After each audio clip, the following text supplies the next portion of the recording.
Good morning! Today is Monday. Wala akong pasok ngayon dahil holiday sa USA. Labor Day yata, September 6. So ngayon ay hindi muna ako magpapaka-stress kasi wala akong pasok mamayang gabi. So ngayon, Lunes, pupunta ako ng MRT sa Shaw Boulevard, sa Shaw MRT station kasi sa taas meron dong pwedeng paayusan ng relo dahil nasira yung relo ko, naputol siya oh. Yan, so actually pangatlong pakabit ko na to na ganito. Ito ay Casio watch. Yan siya. Medyo matibay kasi ito eh. So na ano naman ako na pagbumili ng bago, di ba? So ipapaayos ko na lang dahil hindi naman kailangan parati bago mga gamit. So ipapaayos ko na lang to. Yan, putol kasi siya oh, yun oh. Kasi nandun yung paayusan. Sana mga 300, mga 200 to 300 lang yata yung ganito leather or rubber o kung anong meron nandun. Medyo okay ngayon, makulimlim pero hindi masyadong mainit ang ating umaga. So, medyo traffic na din sa labas kahit MECQ pa din. And medyo maulan-ulan nga kasi may nakita akong patak-patak ng butil ng ulan sa labas. Pero hindi na ako magdadala ng payong. Ito ngayon guys, ang trip ko ngayon sa Spotify, The Beatles. Lahat ng mga kanta nila pinapakinggan ko.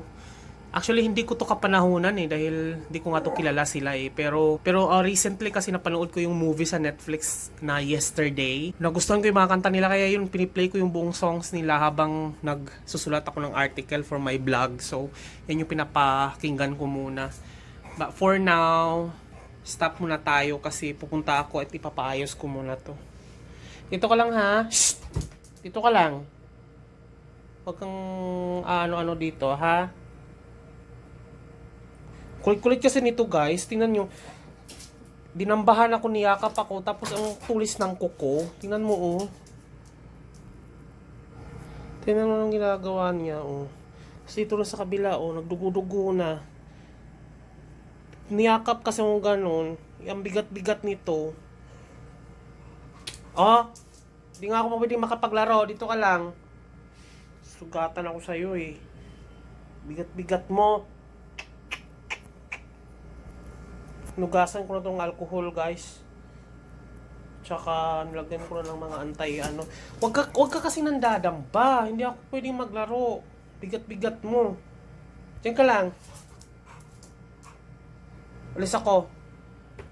Ikaw ha.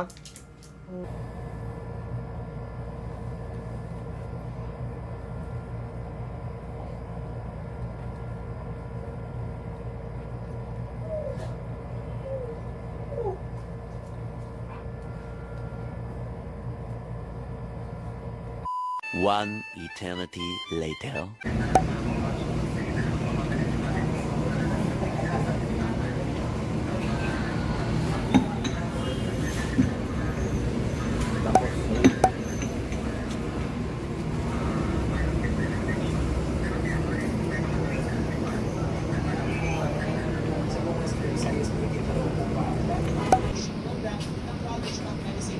Kasi parang plastic yung nakaraan ko dito. Yung una kasi 'di ba, yung original nito, yung ganto. Kaso kaso nabubunot yung buhok ko kapag ito. pinalitan ko ng ganito nung una. Ay hindi, parang Pareho lang man pag ano. nagka-crack Ito. ito.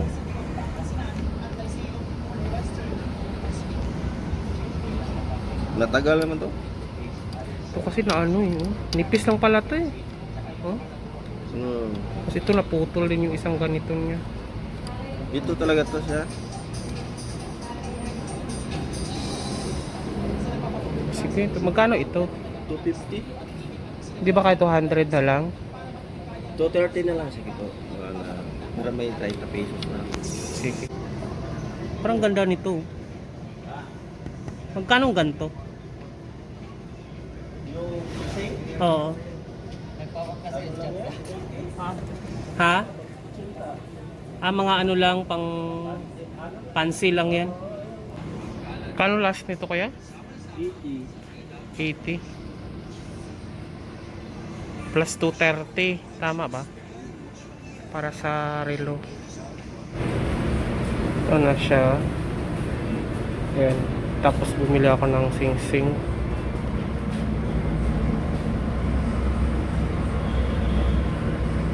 Ayan. Pwede na siya. Tomorrow. Good morning guys, alas 5 ng umaga. Bali dito na kami tumatakbo-takbo. Aray! So ayan yung place. Hindi na kami masyado doon sa may park na may mga grass. So dito siya kalaki. Yan, yung mga aso dito. Yung mga aso dito na tumatakbo-takbo. Doon sa kabila puro mga sasakyan yan, pero dito hindi na pinapapasok yung mga sasakyan. Pero feeling ko sa mga magja-jogging yata to, or sa mga aso na gustong i-dog walk. So dito kasi sarado na yung pinaka-park. So yun, may nagja-jogging. So scuba, maaga nagyayaya na. So wala masyadong tao dito. Aray. Naku, lakas. Tingnan mo, ganyan siya kakulit kapag ninangat-ngat niya. Tag of war.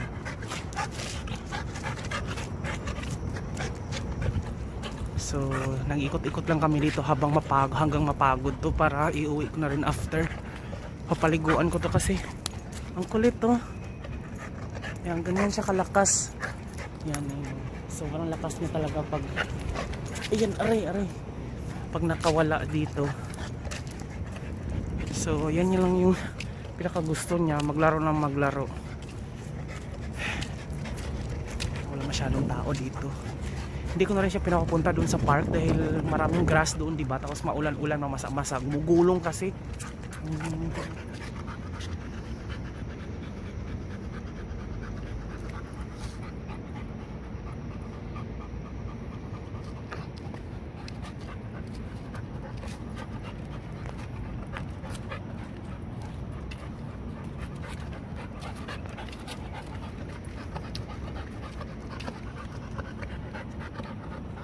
Hey, good morning. It's Huwebes. Huwebes ba? Thursday na ngayon, September 9. Ka-out ko lang ng trabaho. Na-disconnect ako sa trabaho ngayon dahil nag-lock ko yung internet ko ngayon. Nabubuisit ako. 30 minutes tuloy akong walang sahod. So, kahapon medyo masama yung pakiramdam ko. Disclaimer, hindi to COVID. At ramdam ko naman yung sarili ko talaga dahil sakitin talaga ako. Kasi kahapon, naglinis ako ng buong bahay. So, ngayon paulit-ulit, ganito lang naman din ang sakit ko talaga. Allergy, sinusitis pala. Hindi yung parang allergy sa ilong. Ano siya? Nag-Zonrox kasi ako. Kasi hindi ako nabubuhay ng walang Zonrox. So, naglinis ako dito. Tapos, naglaba ako. So, detergent, Zonrox. Doon ako hatching ako hanggang sa nauwi sa gasgas ng lalamunan. At medyo masama yung pakiramdam ko ngayon. Tapos, ang punasan ko pa ng sipon ay itong tuwalya. Tapos bagong laba pala to, amoy detergent din tsaka downy. Masalong pumasok sa ilong ko. Buong gabi ako na hindi hindi okay yung pakiramdam ko, pero nagdo-take pa rin ako ng calls talaga dahil kailangan talaga for a living, bawal umabsent. Kaya nga ay takot na akong magkakasakit dahil wala tayong sasahurin, wala tayong pangbayad ng mga bills. So medyo ngayon hindi pa rin okay pakiramdam ko, pero bumili na ako ng mga gamot. Ang dami kong gamot dito, mga bakla. Ayan, So, ang mga gamot ko dito ay Newsip, Decolgen, tapos antihistamine para sa ilong ko, at saka yung Ventolin para sa hika. Kasi pag ito na allergy na to sa amoy, Zonrox tsaka detergent, pag ito ay pumasok dito yung irritation, maghihika ako. So, ayan. So, hindi naman to COVID dahil hindi naman ko lumalabas-labas ito ngayon. Lumalabas lang ako ng madaling araw kapag nangamalengke ako na walang masyadong tao dahil madaling araw, diba? Tapos dito lang naman ako, work from home. So, medyo as is ako na hindi ito. At saka alam ko na yung allergy siya dahil hindi naman nawalan ng pang-amoy. Diba? Ang hirap kasi ngayon magkasakit dahil ang hirap magpa-check up dahil pag ganito mga simptomas, i-declare agad nila na COVID, diba?